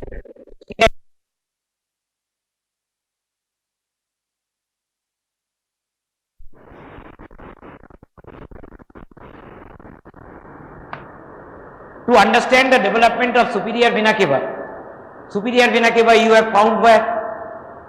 In the thorax, draining into the upper part of the right atrium. Superior vena cava is formed by the union of formative tributaries, by the union of right and left brachiocephalic veins. ঠিক আছে? এই তো ব্যাপার। Superior vena cava has got 2 segments, a segment within the pericardium, intrapericardial part, a segment outside the pericardium, above the sternal angle, extrapericardium. তাই তো, এই তো superior vena cava. Into the superior vena cava drains the arch of azygos vein. দেখো, এই যে adult অ্যানাটমিটা বললাম, এটা কিন্তু pretty easy. This much of adult anatomy one should know to remember the development of superior vena cava. এই adult অ্যানাটমিটা জানলেই তোমার হয়ে যাবে। তাহলে অ্যাডাল্ট অ্যানাটমিতে যে সুপিরিয়র ভেনা কেভা তুমি দেখতে পাও, আমি সেই সুপিরিয়র ভেনা কেভাটা দেখিয়ে দিচ্ছি। সেখান থেকে দেখো আমি ডিডিউস করে দেবো ডেভেলপমেন্ট অফ সুপিরিয়র ভেনা কেভা।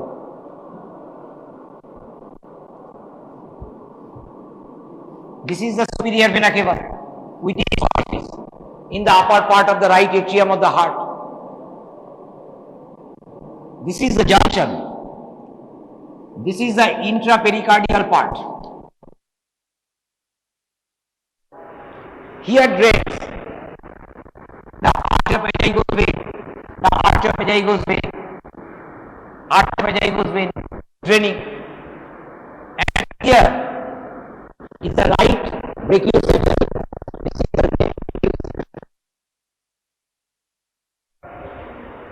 ঠিক আছে, হয়ে গেছে কিনা? এইবার দেখো, এখান থেকে আমি ডেভেলপমেন্ট রিডিউস করছি। দিস ইজ ফ্রম ডক্টর মিত্র। ঠিক আছে, এবার এইখান থেকে আমি দেখো ডিডিউস করে দিচ্ছি। দেখো দুটো অ্যান্টিরিয়ার কার্ডিনাল ভেন্স আছে, বলেছি তো পেয়ার্ড অ্যান্টিরিয়ার কার্ডিনাল ভেন্স থাকবে draining the cranial half of the body, paired posterior cardinal veins থাকবে draining the caudal half of the embryonic body। তাহলে paired anterior cardinal veins আছে right and left, an oblique cross connection is established between the two at the junction of the developing neck and the trunk। ঠিক আছে, এই যে cross connection, এই যে cross connection, ঠিক আছে, the cross connection is such that blood from the left side will flow to the left, right, cross connection to oblique, so that blood from the left can shift to the right। Hello, what is this? This is right anterior cardinal vein। ঠিক আছে, এটাকে দেখো আমি মোটা রেখেছি, এটাকে সরু করে দিয়েছি, কেন? সহজ, লেফট সাইড থেকে ব্লাড তো রাইট সাইডে চলে আসছে, কাজে রাইটটা gradually increases in diameter, left gradually reduced in size. ঠিক আছে, তাহলে this is right anterior cardinal vein, this is এইবার দেখো cranial to this oblique anastomosis, this part of right anterior cardinal becomes the right brachiocephalic। ঠিক আছে, this oblique anastomosis and this part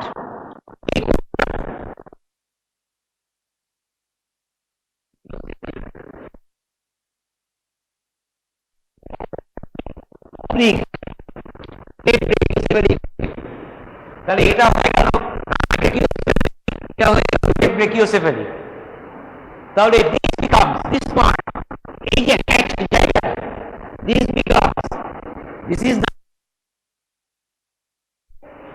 this becomes the extra pericardial part of superior vena cava, extra pericardial segment of superior vena cava। What about this channel?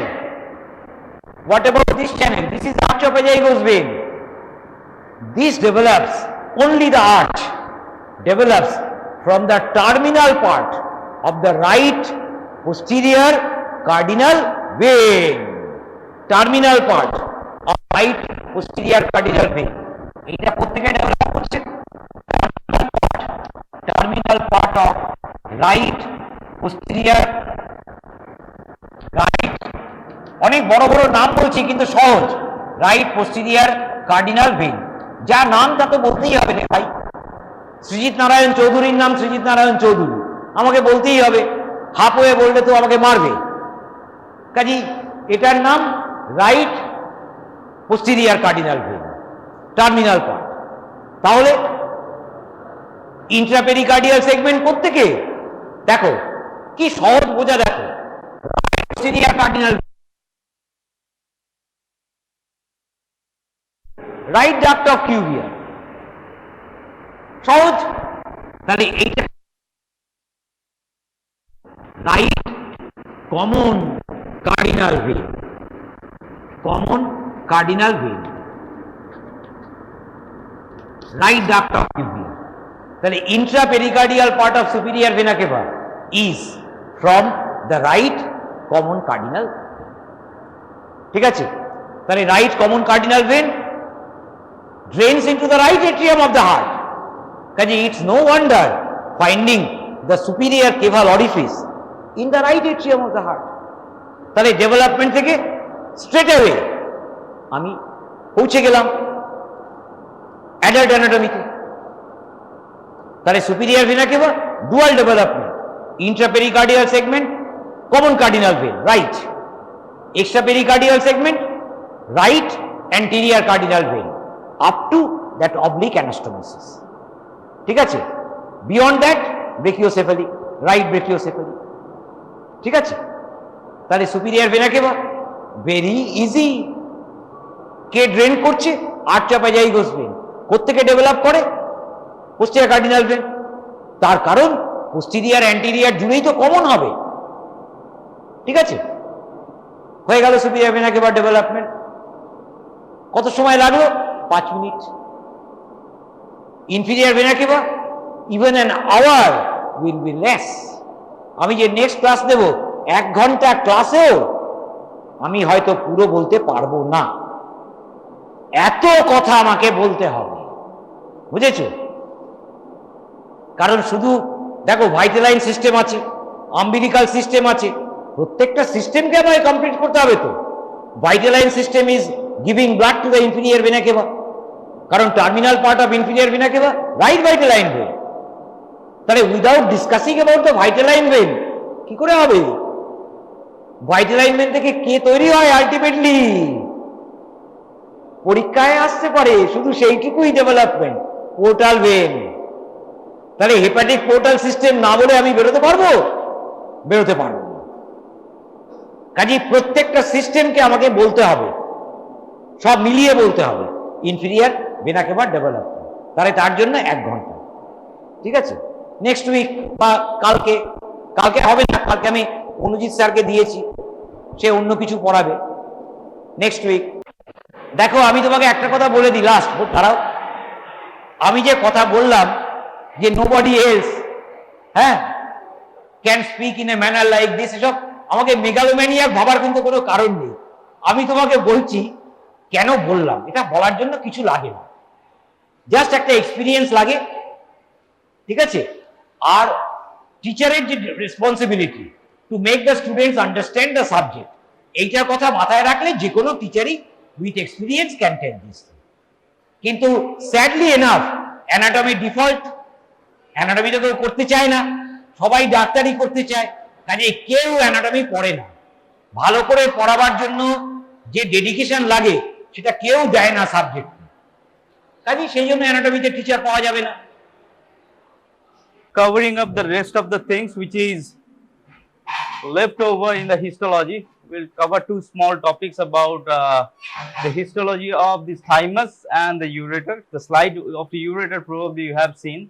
We'll just like briefly outline the salient features of it. The thymus to talk about, it's a kind of endocrine, it's a reticuloendothelial cells, like it's a lymphoid organ which is predominantly present when we are not reaching to the age of puberty. So pre-pubertal age, this particular gland is predominantly present. After we reach the pubertal age, this regresses and replaced by fatty tissues. So when you see that, if you see in an infant or during any surgery where it is involved with this neck region of the thymus, of the neck region of a newborn or a young kid, we see this gland is a bi-lobe structure present on the either side of the neck, extending to the upper part of the thorax, which is known as the mediastinum superiorly. So this having a thymus which is present looks like a spongy tissue, just like a sponge tissue, like a pale lung tissue. All right, sometimes it looks like a lung tissue whenever it is a little bit hypertrophic. So this particular gland has a particular way of development. We'll talk about the development of the gland when you come to the neck development part. That part is different, but we are not going into it. So in simple terms, the thymus, if you see that, we are going to see 2 structures. It's covered with a capsule which is blending on the outer side, and we do not have any subcapsular space. Whenever we are seeing the space compared to the lymphoid tissue, we've seen that the presence of the under the capsule, we see a space there which is not present in this particular gland, just like splenic tissue. Right way we have this particular spinal thymus cortex and medulla getting in, that means parenchyma. So 2 elements is there. Outer capsule, the outer capsule may be breaching this particular gland itself and splitting down into small lobules. We call them as thymic lobules. And then we find the thymus tissue, we call them as parenchyma. Parenchyma can be divided of 2 types, outer cortex, inner medulla. That's the same distribution of these particular glands whenever you are going to see identify this. So this is a gland which will look like. So whenever you are staining or whenever we are staining this particular gland, these particular septations, which is incomplete septations coming from this particular capsule, may not be visible. So this trabeculation in some of the slides may not be visible, some of them may be visible. Some of the slides we see that this is a wide gap tissues are there in between these chunks of the parenchymal tissue. These are the parenchymal tissue, looks like an island floating, and in between we have the wide bridging region which is separating them. It is nothing but unstained, this in between space we call them as trabeculae, which is splitting this particular into small lobules. So we can see small lobules or islands of the lobules separated by this particular empty spaces which is trabeculae. If that particular stain is not properly taken, sometimes we see that proper staining is there, septations or trabeculae are there. So anyways, so we have this particular outer capsule which you seeing that as a blue as a green mark, which is outer space which is covering it. Then we have this particular parenchyma. This particular parenchyma is a separate small lobule split into by this like incomplete partitions by this particular capsule. We call them as trabeculae. And this particular islands, if you take this has got two parts, outer cortex and inner medulla. So outer cortex which is deeply stained and inner medulla which is lightly stained. So these are the basic architecture of this particular gland. So nothing much complex structures which is present in this particular region, as you can see. So it has a capsule which is present, then we have the parenchyma which is split into two parts, cortex and the medulla. And this particular cortex and medulla are housed by the lymphoid cells like lymphocytes, T lymphocytes, B lymphocytes. We call them as like a thymocytes. The thymocytes are nothing but the cellular component which is present in the thymus, which is 90% is occupied by lymphoid cells like T lymphocytes, and different phases of T lymphocytes are there. Some supporting cells are there which are supporting this particular structural cells which is present. We call them as epithelio-reticular cells. There are several forms of these epithelio-reticular cells are there. The functions of these epithelio-reticular cells is that so the blood vessels and this particular thymus cortex medulla, which is parenchyma, is separated off. So this mix up of the blood within this particular T lymphocytes and this particular blood doesn't happen. So these are the like making this blood thymic barrier structures. So this is what we see that generally thymus structure is.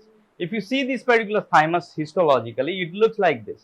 So if it is properly stained, it looks like this is a capsule we do not have in space. Then we right way we get into this particular space, we call them as parenchymas. Now parenchymas, which is outer cortex and inner medulla, outer cortex is deeply stained, medulla is lightly stained. So these are the architecture. Some of the times we see that this trabecules do not stain at all. So it looks like this lobules and then we have another lobule. In between we have a white tissue which is a gap or sinus looking structures may be there. Most of the slides which we have, we do not have these trabecules visible. So we have these islands separated by each other, and we have these sinuses which is looking like this, which is basically the space for the trabecules. Now hallmark to identify this, as we have said, it has outer cortex, inner medulla.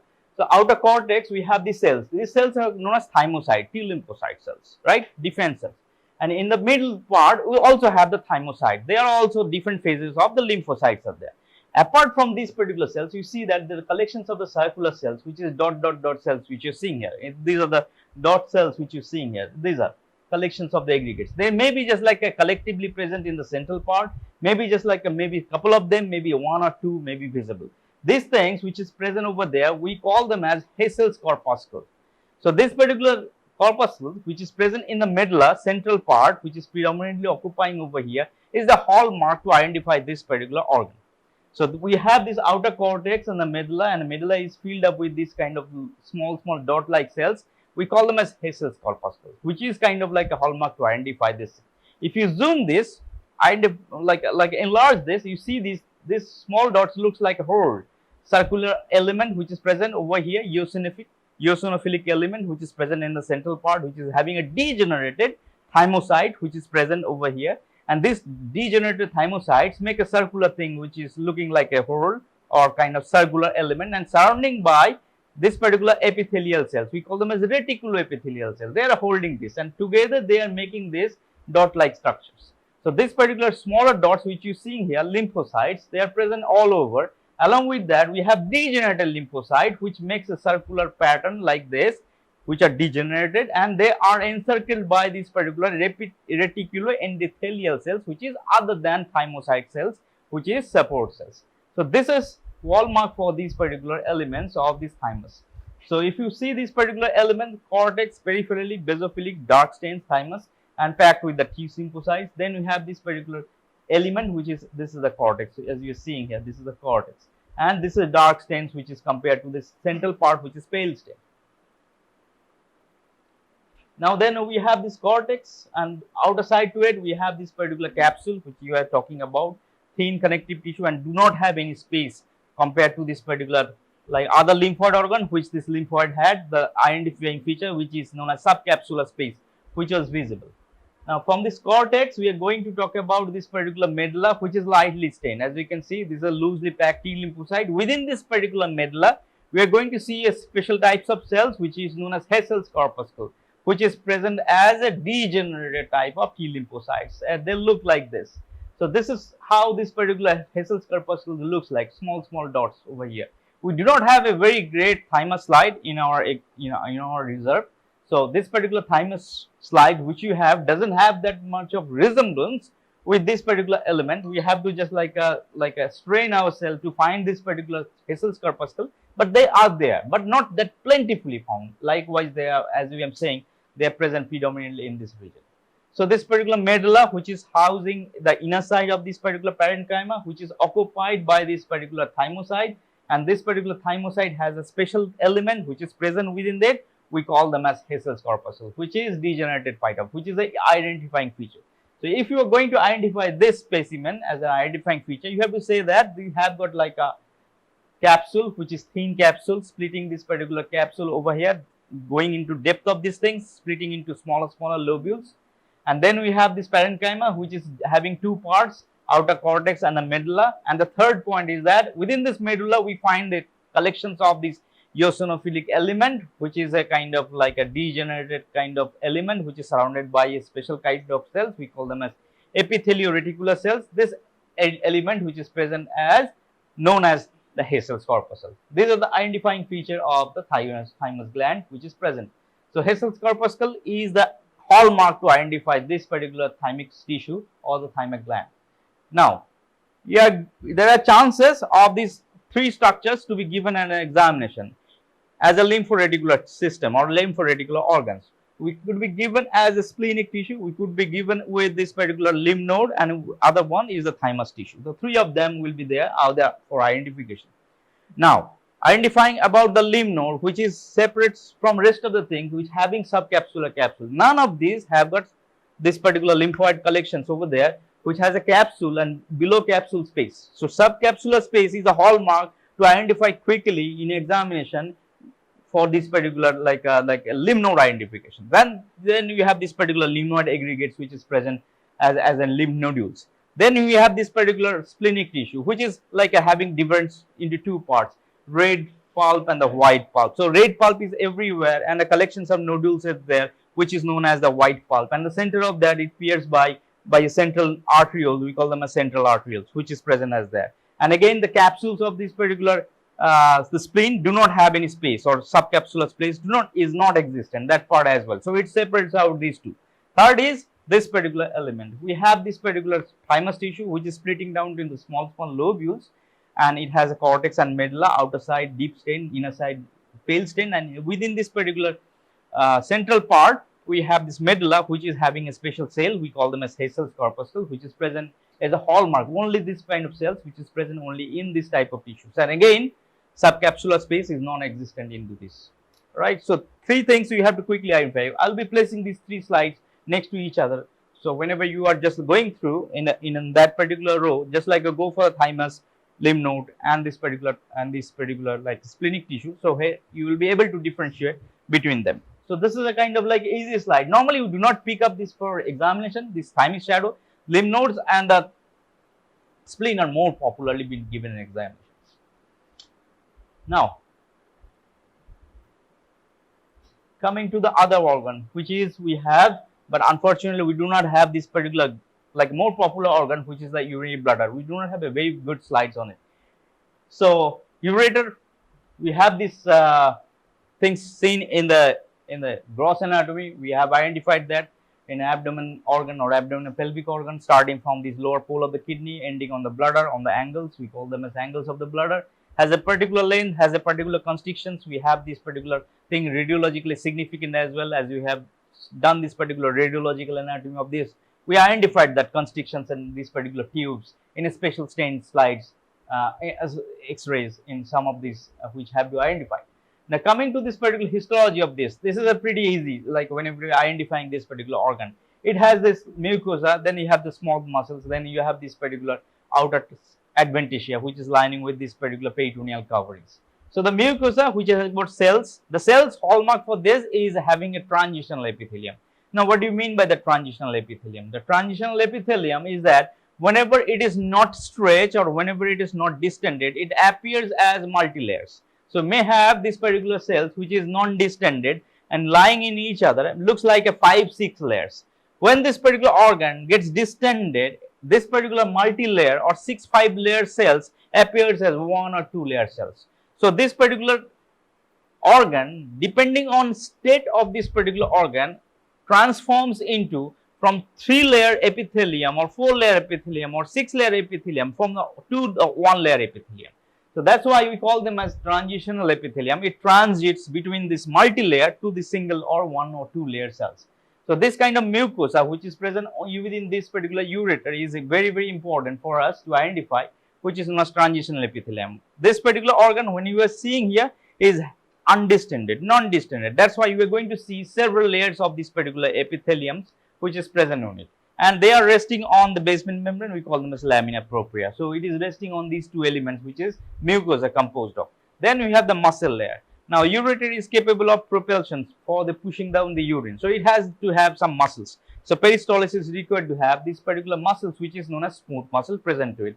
There are layers of the smooth muscles. We see that like longitudinal muscles which is predominantly present in the outer coat and inner coat. And in between this particular them, we have the middle coat which has a circular coat. We do not able to identify most of the time between this particular longitudinal and the circular during the examination. But anyways, we just like to know that this smooth muscle have got coats, longitudinal and this muscle coat which is the circular coat. So longitudinal and this circular muscular coat is present as a layers, and most outside we see this particular connective tissue which is made of like a adventitia layer, outer layer which is aligned with the peritoneum, may have the blood vessels and the fatty tissue surrounding to this particular ureter as well. If you see this particular organ present as looks like this. So this is the epithelium that we are referring here. They are translucent, little bit. If you look at this, they are translucent, and this particular organ which have got like a transitional epithelium which is looking like a lumen, which is having a star shaped lumen, or looks like it has a star. Lumen looks like a different ways it is going. So it is a star shaped lumen which is present lined by this particular epithelium cells. We call them as transitional epithelium. Why we call them as transitional epithelium? When it is undistended, it looks like several layers, 5-6 layers are there. When it is distended, it appears 1 or 2 layers. Reason of this particular distendability allows some stretchability when this particular organ is extending on. And then we find this particular lamina propria which is lying over here. So this is a soft tissue, connective tissue, lamina propria, blood vessel, lymph nodes, glands, everything is present on it. And we have this muscle coat which is surrounding this.